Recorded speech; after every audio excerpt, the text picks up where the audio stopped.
Hey, hey, hello, hello, hello. Hi, my name is Brooke-Sidney, and I am the founder and creator of Bella and the Babe, which is all about empowering authentic and mindful mothering. And today I am getting on to talk about mama guilt. This is my second Facebook Live about this topic because the more and more I talk to other mothers, this mother guilt or mama guilt just keeps coming up. And so I wanted to share some of the things that I share with my clients and how we can let go of it and why it's so important to release it. Um, and if you didn't catch my first video, I really, really, really encourage you to check it out. Hopefully by now you're following me at Bella and the Babe, but if not, make sure that you do decide to click that follow and like button. I'd really love to become mama friends with you and friends with you. So tonight we are exploring the topic again about mama guilt.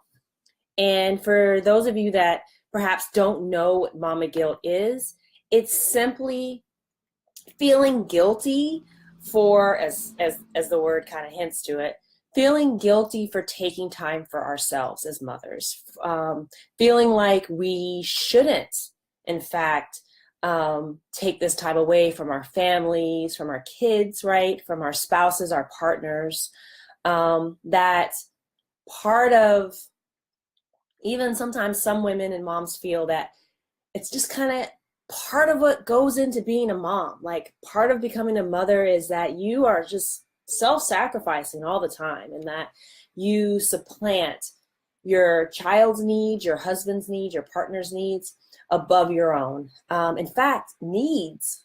Mamas are allowed to have needs. We're allowed to have wants and desires that are distinct for ourselves as people, right? I know that I'm saying this a bit tongue-in-cheek, but I want to really nail home some of the, if not conscious thoughts that are in our mind around taking time out for ourselves for self-care, some of the subconscious ones, or some of those little voices that we might hear occasionally when we're paying attention.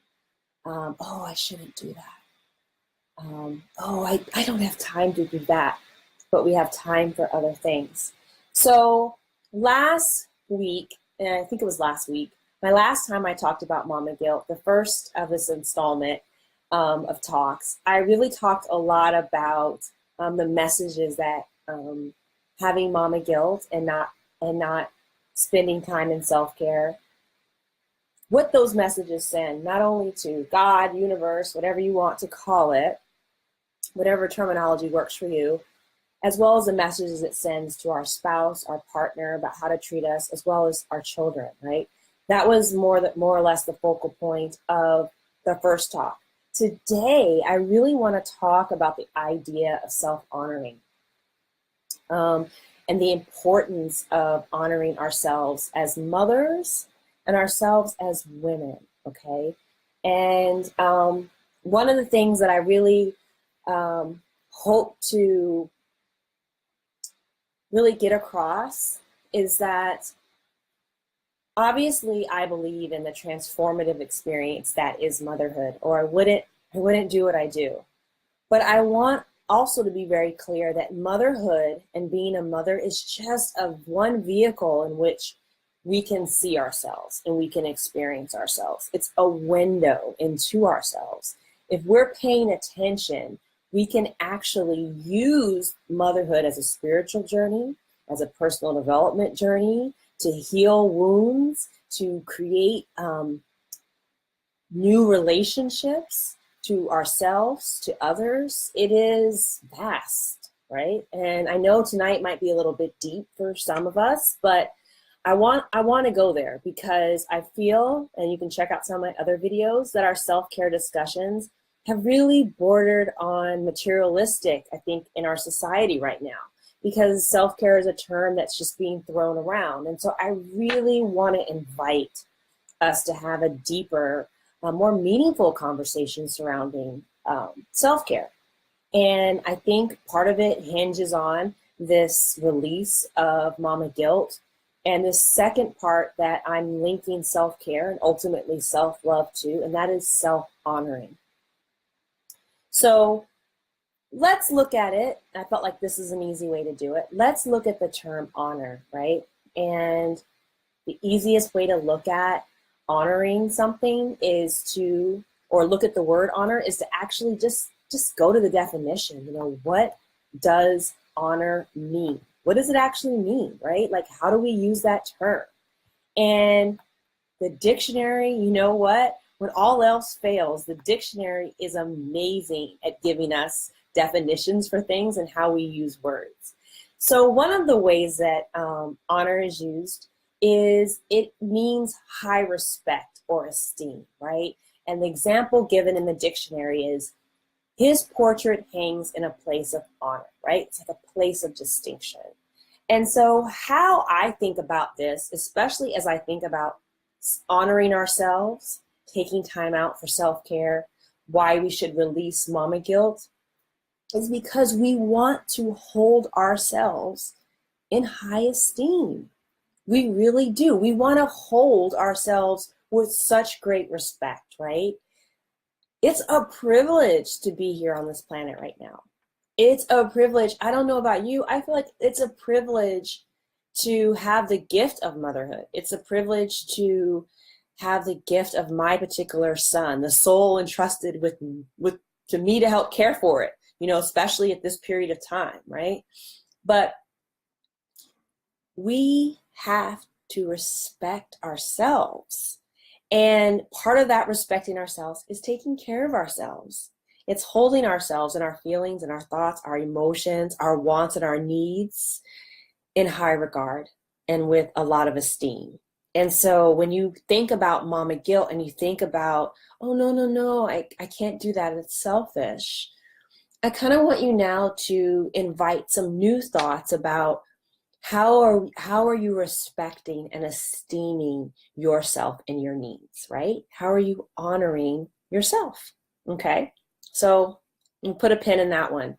The second way in which we think about honor is the idea of a privilege, and I kind of touched on it in the first example, but it's a privilege, and in the dictionary it says it's the great poet of whom it is my honor to speak tonight. And I want you to know right now that it is a privilege to be here, right? It goes back to what I was saying before. It is a privilege for us to be here on this planet. The divine put a spark in you. It put a spark in me. It put a spark in our children. There's light that's coming through. And our job here is to honor it. It is to honor it. And becoming a mother doesn't take away the honoring required for the privilege of being here. In fact, I think it amplifies it because we have little ones watching us and seeing how we honor the privilege of simply being here on this planet, being of service, showing love, right? And so part of that is loving ourselves and honoring ourselves. So when you think about mama guilt, I'd love for you to give it a kiss of privilege. I'd love for you to think about the privilege, right? And how important it is to honor that, to honor this time, to honor your divinity, your needs and your wants. And the next thing that it says, as part of the definitions of using honor as a verb, is it says to honor is to fulfill an obligation or to keep an agreement, right? And it gives the example of, like, make sure the franchisees honor the terms of the contract, this dictionary, right? And so how I love to think about self-care and self-honoring is that it's a method of fulfilling an agreement that we have made both to ourselves, our families, and to God, or whatever divinity is to you. I know this is a very deep conversation, but it's honoring that agreement on this planet. It is showing up for ourselves. We show up and make agreements for everyone in our circle, everyone that we touch.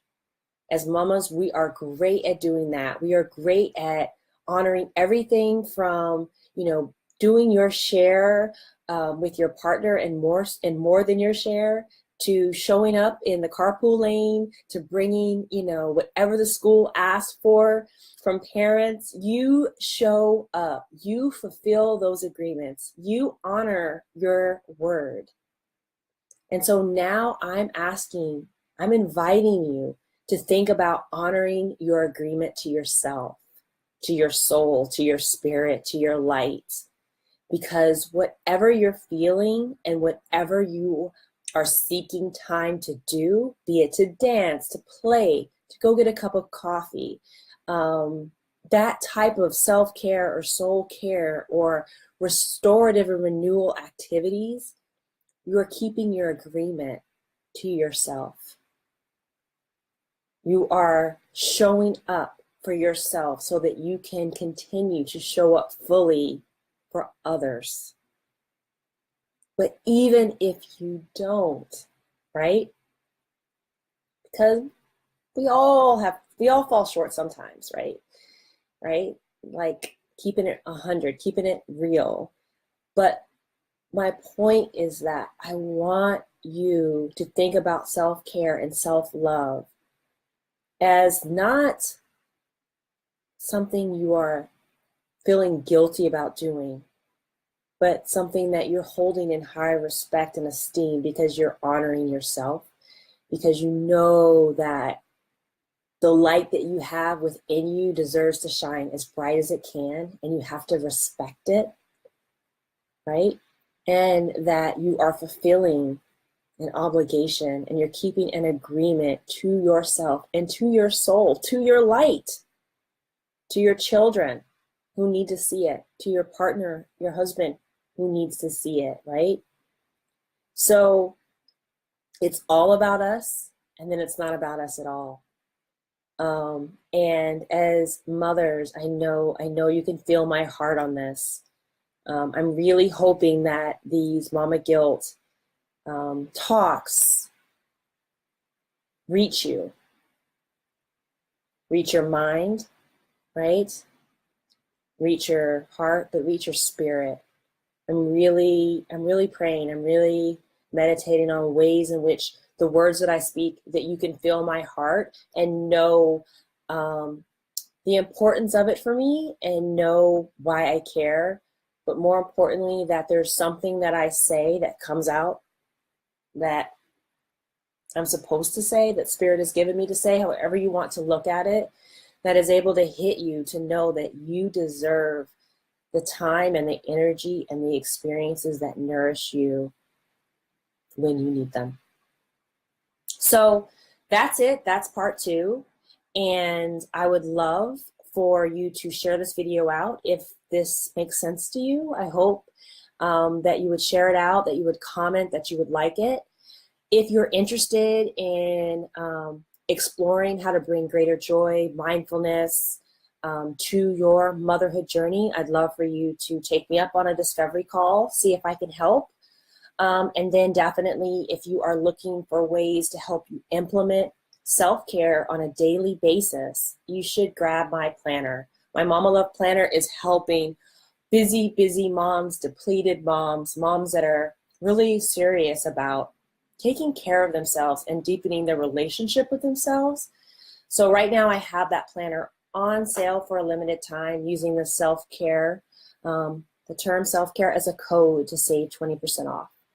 So again, thank you so much for listening. I'm really hoping that you are shedding any thoughts that would cause you to not want to participate in self-care for your higher good. So thank you so much. Talk to you later.